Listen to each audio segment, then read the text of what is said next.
1.5 বাটি ময়দা ঢেলে নিয়েছি, তার সঙ্গে একটা ইনো মিশিয়ে দিলাম। এর মধ্যে 2 চামচ গুঁড়ো দুধ দিয়ে দিলাম, আরও 2 চামচ দুধ দিয়ে দিলাম। বাটার আর গুড় একসাথে মিশিয়ে নিলাম।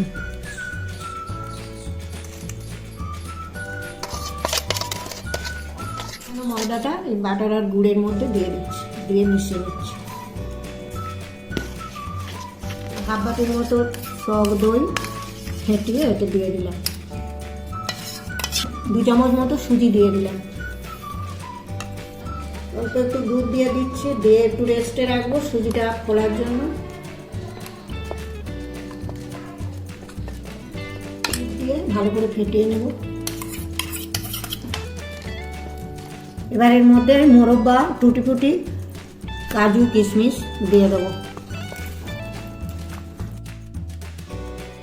বাটির গায়ে একটু বাটার লাগিয়ে নেব, বাটারের উপরে একটু করে আটা ছড়িয়ে দেবো যাতে না জড়িয়ে ধরে। এবার ওর মধ্যে এই টুটি ফুটি আর বাদামগুলি ছড়িয়ে দিলাম।